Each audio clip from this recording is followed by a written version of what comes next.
নতুন ৰঙাগুৰা গাঁৱত সদ্যপ্ৰায়ত গণশিল্পী ৰাজীৱ শদিয়ালৈ শ্ৰদ্ধাঞ্জলি। ৰাজীৱ শদিয়াৰ পৰিয়ালবৰ্গলৈ 1 লাখ টকাৰ আৰ্থিক সাহায্য প্ৰদান কৰিব গাঁওবাসীয়ে। জাতি মাটিৰ গীত গৈ সদ্যপ্ৰায়ত গণশিল্পী ৰাজীৱ শদিয়াৰ বিয়োগত মৰ্মাহত সৰ্বত্ৰে। ৰাজ্যৰ বিভিন্ন প্ৰান্তত গণশিল্পীগৰাকীলৈ শ্ৰদ্ধা জনাই একোগছি বন্তি প্ৰজ্বলনেৰে তেখেতৰ বিদেহী আত্মাৰ সদ্গতিৰ কামনা কৰিছে। তাৰ সমান্তৰালভাৱে সদ্যপ্ৰায়ত গণশিল্পী ৰাজীৱ শদিয়াৰ আত্মাৰ সদ্গতিৰ কাৰণে সোমবাৰে সন্ধিয়া তিনিচুকীয়াৰ নিকটৱৰ্তী অঞ্চলৰ নতুন ৰঙাগুৰা গাঁৱৰ উদ্যোগত সমূহীয়া বন্তি প্ৰজ্বলনেৰে শ্ৰদ্ধাঞ্জলি জ্ঞাপন কৰে। উল্লেখযোগ্য যে প্ৰয়াত ৰাজীৱ শদিয়াই নতুন ৰঙাগুৰা গাঁৱত কেইবাটাও অনুষ্ঠানত গীত পৰিৱেশন কৰাৰ উপৰিও গাঁওখনৰ সৈতে ওতঃপ্ৰোতভাৱে জড়িত আছিল। তেনে এগৰাকী গণশিল্পীক হেৰুৱাব লগা হোৱাত দুখ প্ৰকাশ কৰাৰ লগতে শোকসন্তপ্ত পৰিয়ালবৰ্গলৈ গভীৰ সমবেদনা জ্ঞাপন কৰে। উক্ত শ্ৰদ্ধাঞ্জলি অনুষ্ঠানস্থলীৰ পৰাই অহা 2 দিনৰ ভিতৰতে ৰাজীৱ শদিয়াৰ পৰিয়ালবৰ্গলৈ 1 লাখ টকাৰ আৰ্থিক সাহায্য প্ৰদান কৰিব বুলি সংবাদ মাধ্যমৰ দ্বাৰা জানিবলৈ দিয়ে নতুন ৰঙাগুৰা গাঁওবাসীয়ে। আজি আমি নতুন ৰঙাগুৰা গাঁৱৰ ফালৰ পৰা ৰাইজৰ সহযোগত ৰাইজৰ উদ্যোগত গণশিল্পী ৰাজীৱ শদিয়াৰ শ্ৰদ্ধাঞ্জলি অনুষ্ঠান এটা আয়োজন কৰিলোঁ। এই আয়োজনস্থলীতে আমি এটা সিদ্ধান্ত উপনীত হ'লোঁ আৰু সিদ্ধান্ত ঘোষণা কৰিলোঁ যে আমি ৰাইজৰ তৰফৰ পৰা সহায় সহযোগিতা আৰ্থিক সহায় সহযোগিতাই আমি ৰাজীৱ শদিয়াৰ পৰিয়ালটিলৈ ক্ষুদ্ৰতম এটি আৰ্থিক সাহায্য আগবঢ়াবলৈ বিচাৰিছোঁ। আমি 1 লাখ টকা এটা নিৰ্ধাৰিত কৰিছোঁ। 1 লাখ টকা আমি অহা 2 দিনৰ ভিতৰতে আমি পৰিয়ালবৰ্গক প্ৰদান কৰিম। আমি প্ৰয়াত ৰাইজে যি উপাধি যে গণশিল্পী ৰাজীৱ শদিয়া, যি আমি উকা উৰুঙা দিনত ভোগালী দিনত আজি ভোগালী যিটো উৰুঙা হ'ল উৰুকা নিশা আমি এনেকুৱা গণশিল্পী আমি হেৰুৱা আজি আমি অতি মৰ্মাহত।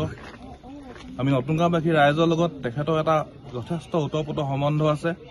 তেখেতে বিভিন্ন সময়ত আমাৰ ইয়াত বিভিন্নটা প্ৰগ্ৰেম কৰিছে, কৰাৰ উপৰিও তেখেতে আমাক বিভিন্ন সময়ত আমাৰ গাঁৱৰ ৰাইজৰ লগত ওতঃপ্ৰোতভাৱে জড়িত হৈ তেখেতে আমাৰ বিভিন্ন অঞ্চলত উপস্থিত আছে। তেখেতক আজি বিয়োগত আমি অতি মৰ্মাহত, আজি আমি অতি দুখিত।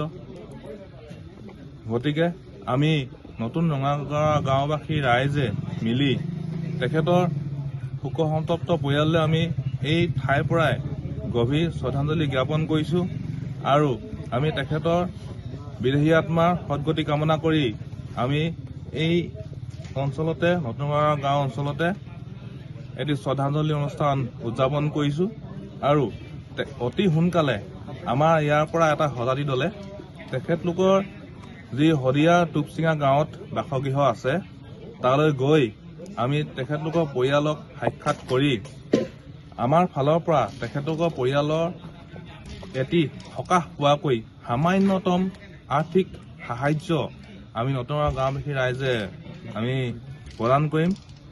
প্ৰায় অতি কমেও 1 লাখ টকা আমি গাঁৱৰ যুৱ সমাজ ৰাইজ ইত্যাদি আদি কৰি দান বৰঙণি আদি কৰি তেখেতক আমি সহায় কৰিছোঁ।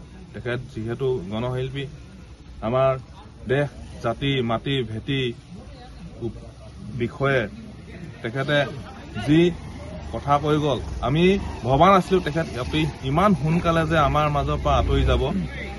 এতিয়াও মনত পৰি থাকে তেখেতক আমি প্ৰায় লগ পাওঁ। তেখেত তিনিচুকীয়া গেলাপুখুৰীস্থিত গাঁৱতে থাকে। প্ৰায় আমি সেইটো ৰাস্তাৰে নতুন গাঁওবাসী ৰাইজে সদায় অহা যোৱা কৰি থাকোঁ। তেখেতক প্ৰায় লগ পাওঁ। তেখেতৰ মুখখনি এতিয়াও আমাৰ অন্তৰত এতিয়াও সজীৱ। নতুন গাঁওবাসী ৰাইজে কেতিয়াও পাহৰিব নোৱাৰে। তেখেতক আমাৰ এটা ওতঃপ্ৰোত সম্বন্ধ আছে। গতিকে আমি তেখেতলোকৰ পৰিয়ালবৰ্গক সাক্ষাৎ কৰি অতি সোনকালে আমি সাক্ষাৎ কৰি আমি তেখেতলোকক সামান্য এটি সকাহ প্ৰদান কৰাৰ অৰ্থে ইয়াত আমি এটা সিদ্ধান্ত লৈছোঁ। তেখেতলোকৰ এটা সামান্যতম আৰ্থিক সাহায্য আমি এটা প্ৰদান কৰিম।